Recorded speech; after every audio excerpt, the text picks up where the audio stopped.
Thank you so much for joining us today, Chairman of the Board Mendez. For the past 10 years or so, and even now more recently, there's been an increasing focus on middle-income families. Historically, a nation's middle income has been representative of its overall economic health, signaling higher levels of health and well-being, higher levels of education, increased economic development, and a more skilled workforce, which is why we are so grateful to have the chairman of the board of the Greater Riverside Chambers of Commerce, Bob Mendez, here with us today to talk about policies surrounding middle-income families. So with that, thank you so much for joining us today, Mr. Mendez. Thank you. It's my pleasure. All right, getting right into it, can you please take a moment to explain why middle-income families are so important and why they have been for so long and policy experts still are focusing on them? In that they generally make up the largest portion of the workforce.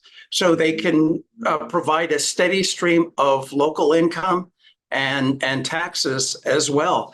And it's critical, especially for any local economy like here in Riverside, which, the city from time to time again will have to borrow funds in order to support different entities or different types of engagements that they're involved in, so forth. So it in order to be able to effectively borrow, they need to be able to demonstrate that they have a stable workforce within our community, and that's where the middle income families do come into play. Plus, they provide consumer spending, which is critical, obviously, for our local businesses. They even provide social mobility in the sense that if you think of a middle-income family, maybe they're continuing in improving their education so that they can increase their level of income, maybe become a higher level of earned income family, and even provide education support for their children, who may then ultimately become maybe a higher income earner. Typically, middle income families are civically engaged, so they get involved in the community that they're involved in. And I think probably the most important thing is that a striving middle class, middle income, is associated with a lower crime rate in most cases, as well as health outcomes and overall social cohesiveness. So there's just so many reasons why to have a strong middle income base in our community is so critical.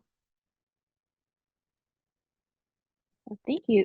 So building off on what you were saying on the importance of middle income families, are there any specific policies that directly help or hinder the growth of the middle income families?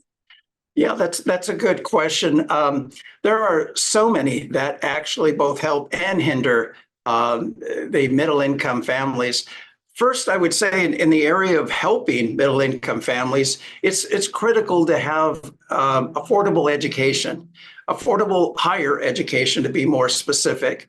And in our area, we're blessed to have both UCR, La Sierra University, Cal State, as well as Riverside Community College District. And so we have access to a lot of not only higher education, but affordable higher education. And I think that is critical. Workplace benefits. We have to make sure that we do provide adequate amount of workplace benefits for our middle income families. This is only going to promote fair labor practices, as well as, providing them with paid family leaves, affordable health care, flexible work arrangements, and basically provide them with a well-balanced life, because it can't be all about work. We have to have balance in our lives. And it puts them in a position to be able to afford to purchase a home. That's the American dream. Everyone, seeks to own a home someday. And, if we have a strong middle income base here in our area, then that usually will translate into more homeowners as well. And I think an area that, since I'm in the financial industry, I think one other area that we could I probably do a better job of is providing financial literacy, so that these families can make wise decisions with things such as their retirement accounts, make better decisions as far as budgeting, saving, and investing. So I think that all these things are things that can help, or that are in place right now that do help middle income families. But then areas that hinder the middle income families are limited access to education. While we do have all these higher education facilities in our area, sometimes the cost of tuition can maybe make it so that they can't. It's not affordable to them, and that's something that we definitely need to work at. A lack of workplace protection, where the middle income worker can feel that they are safe and know that if, that there was anything that was done incorrectly to them, that they would be provided some form of protection, that they do have they can count on their job being available to them. I think it's so critical for for middle income families, so for all families really. Inflation and cost of living, that's been a real big hamper for a lot of middle income families. I hear from a lot of people who are talking about how the cost of, things such as groceries, cost of gasoline, those kind of things are certainly making it very tough for them to make ends meet. And when we have like a lack of like consumer protection for our not just the middle income families, but all families, I think that's also another area that can hinder our overall economy. And you mentioned so many of these different policy areas in which they can impact middle income families. Would you say that because there's so many different ways to change, like create a more stable base for middle income families, or do the opposite, that it would make policy change easier or more complicated? Well, I think that sometimes we have a tendency to get in our own way, where things can, really be just as simple as making certain adjustments to existing laws that are in place that maybe had unintended consequences. And as a result of that, it's not where we just need to throw out a particular bill or anything of that nature, but sometimes it's just a matter of tweaking it. So I think that in some ways it is a matter of where it is a little bit easier, I think, in some respects, to make these changes, especially now that in a lot of cases, some of these policies have been in effect for years now, and we're seeing the unintended consequences. And these are things that we do need to make sure that we do adjust. Thank you. And you bring up a very important point, that public policy shouldn't be a one and done kind of thing. It's cyclical. Mhm. You should, even past implementation, still consistently review and revise and re-implement, because of all of these unintended consequences. Mhm. Which, with that being said, most policies unfortunately do have unintended consequences, because not everything can be taken into consideration, even when Right. you're anticipating so much. So, with that being said, what policies most surprisingly affect middle income families? Well, I think that one that comes to mind, or well, there's several that come to mind, but one in particular is the California Environmental Quality Act, or CEQA for short.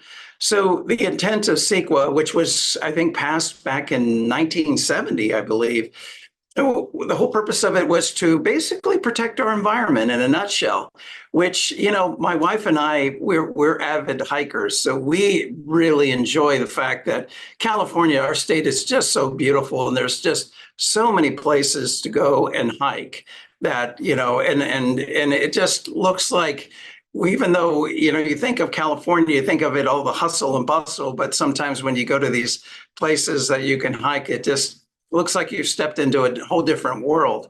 So, I understand the need for CEQA and I like some aspects of it, but there are certain things that could, I think, easily be tweaked in order to help, especially suffering middle income families. Like, it's my understanding, now I'm not a developer or anything of that nature, but it's my understanding that when a developer is looking to basically build a housing unit, there is approximately $40,000 to $50,000 of cost associated with just regulations that go into the building of, that's just for one unit. And we could make simple, I think, adjustments there. One of the things that one particular developer had conveyed to me was the fact that if a lawsuit is brought upon them for a project they're working upon, they do not have the right to countersue that person who is suing them.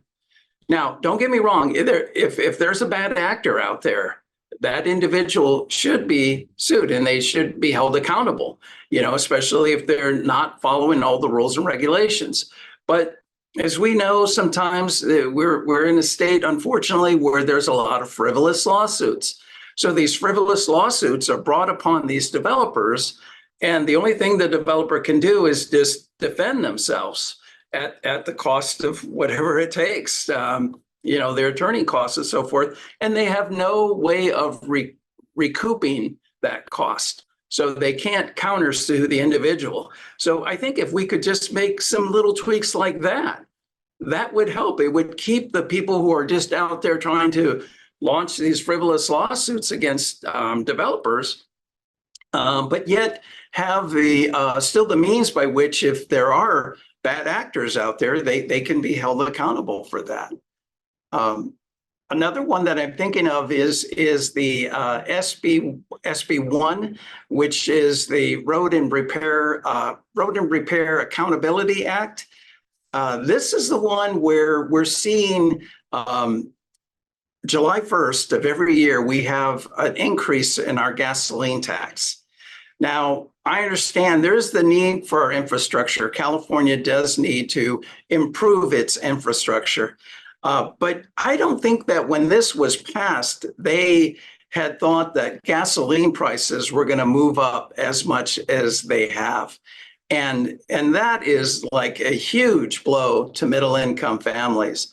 So, now middle income families are debating between, okay, we have to pay more for me to get back and forth to work. So maybe we have to cut back over here. So they're making tough budget decisions. But I think if we could just, again, tweak that law to say that if gasoline prices go beyond a certain percentage, that we can cap them, so that we're not creating an environment where middle income families are struggling, just to get back and forth to work.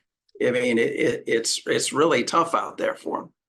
So that would be two examples that I would definitely say that we could do. So I know you mentioned policies like the Road and Repair Accountability Act that negatively affect middle income families. So looking from a different perspective, there are many proposed policies that help bolster middle income families, from supplementing income to providing more paid leave for new parents, giving first-time homeowners a tax credit, and even developing asset building programs for low-income children. These are all big ideas that require a lot of funding and support, and thus are most often viewed as a policy challenge for the federal government or Congress to overcome. So how can state and even local governments make effective change in regards to bolstering middle income families? Well, I think that if we created more of like a family-friendly workplace, again, where we promote work and life balance, such as paid leaves, I think those are certainly things that can help create more of a friendlier environment for middle-income people, where they're again, not forced to work even at times where maybe there's a loved one that needs care, and so they have to make that choice in their life. So I think, again, family-friendly workplace would be one area that I think is something that we need to work on. Small business support, even though you think of small businesses, not all of them are in the like higher income levels. There are a lot of small businesses that are generating enough income for that business owner to be, categorized as middle income. And as such, we need to create an environment that supports small businesses, not hinder them. And even for those small businesses that maybe were fortunate and they're successful and they're generating a lot of income, they quite often they provide or employ a lot of middle income workers. So again, there's this effect of where we do have to try to create more of a business friendly environment here. I think if we do that, one takes care of the other in terms of creating good, decent jobs for individuals and families and so forth. Also, infrastructure. We need to make sure that we're, again, providing infrastructure so that people can get from point A to point B, maybe providing some form of mobility for them to be able to get to their job. Financial education programs. I think those are things that we need to create as well. Again, because, being a financial advisor, I think, we could do a much better job in promoting financial literacy for our people in our community. And also utilize data-driven policies, if you will. We're using the use of technology to determine like all these strategies and all these things that we're looking to incorporate to make sure that they are being, that they're effective. I'm 60 years old, so I mean, I'm always tech challenged and so forth. But I understand that there are so many different things that we could do to basically utilize technology and utilize it in a way to make sure that whatever policies and so forth that we're incorporating are really being effective. So I think that's an important thing too as well. Yeah, and just like mentioned, in terms of making effective change in policies, you mentioned, infrastructure and financial education programs. So in your view, should state and local governments focus on tailoring existing federal policies to their specific needs, or developing entirely new initiatives for middle income family support? Well, I think it's a combination of both because, who knows the Riverside area better than Riverside residents, not people in Sacramento or in Washington, D.C. So we know our community better than anyone, outside who's, creating these particular policies. So I think that's where it can be a combination of policies that are coming from Sacramento, Washington, D.C., but also it should be, policies that we create from the ground up that are more directly impacting our community in the way that we want our community to be impacted. So we're all moving in the right direction in terms of growth and economic prosperity. And that's really valuable that you bring up focusing on the data, because in a world where it's so easy to get large amounts of data, it's important to really consider it and think about what stories it's telling us about the policies that are being implemented. Mm-hmm. So moving forward to a slightly different topic, given your experience as chairman of the board for the Greater Riverside Chambers of Commerce, How can public-private partnerships play out for this policy issue? And how can collaboration, such as with government and private entities, create effective change? Oh, yeah.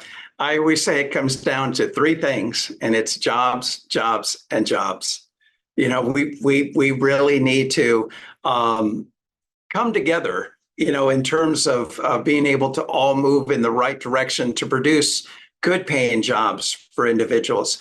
We just really have to break down all these silos between the city, the county, even our institutions of higher education and the chamber, where we all work collectively together for the betterment of our community. A good example of that is the California Air Resources Board, or CARB for short. CARB was looking to relocate, and there was two primary locations that were up for bid. One of them was Riverside. And in what happened there was that, led by the Chamber of Commerce, they brought together both UCR, the City of Riverside, the County of Riverside, and we all worked collectively together to help lure the CARB to Riverside. And it was a great victory. So we've done it before. We should be able to do it again. I'm of the mindset that, well, this whole thing was created where we collaborated all together. We should continue to work like that. Maybe it means that we have to have like an ongoing type of I have the right word I'm looking for is a type of board of some sorts that is made up of representatives from all of these entities.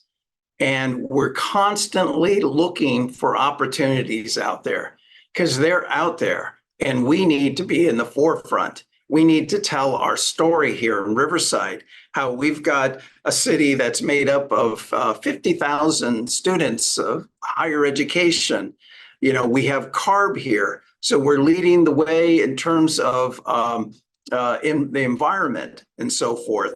Well, right now we may have a lot of the, oh gosh, what the right word I'm looking for? We have a lot of, geez, I'm drawing a blank. We have like a lot of logistics centers. So we know that going forward, we're probably going to see a creation of other types of services for the logistics, these logistic companies that are here in our area, such as, like, for example, robotics. So why can't we make those types of devices here? And this would be great jobs for people coming out of, like, for example, UCR with an engineering degree. So we need to do things like that to try to capture more of the individuals coming out of our great institutions of higher learning, to try to keep them here in our local economy. And I think the other thing that we need to do, as I mentioned, I'm probably a good 40 years older than the both of you. And so I'm not even going to begin to pretend that what it is that you're looking for as far as a career. Yes, obviously a good paying job, but there's more to it than that, I'm sure. And this is where I think we need to establish like a type of board, again, consisting of a few representatives from UCR, from Cal Baptist, from La Sierra University, from RCCD, to basically provide us with the input of this is what we want in our community. This is what we're looking for when we're looking to establish, take root in a community. It's not just about the job. It's about all these other factors as well. And who better to like convey that message than individuals such as yourself?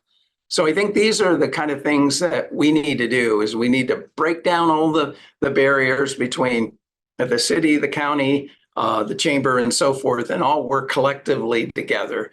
And also, we need to receive the input from individuals such as yourself to really see what it is that you're looking for in a community and really develop that here in Riverside so we can basically create a community where people want to come here for our parks, come here for, our downtown experience, come here because of the higher education, so on and so forth. We just need to continue to build on our story. That is very well said.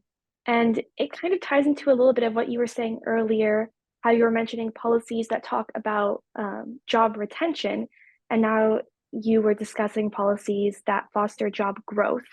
Would you say that there should be a balance between the two, or one that should be focused on more retention or growth? Yeah, I think it's a balance because to me, it's like playing offense and defense, to use a football analogy. So it's important that we do protect the jobs that we have here. We need to continue, not just assume because like Collins Aerospace, which is here in Riverside, we can't just assume that they're always going to be here 5-10 years from now. We need to check in on them every once in a while, see what's going on, see where we can help them. And do that with all of our employers.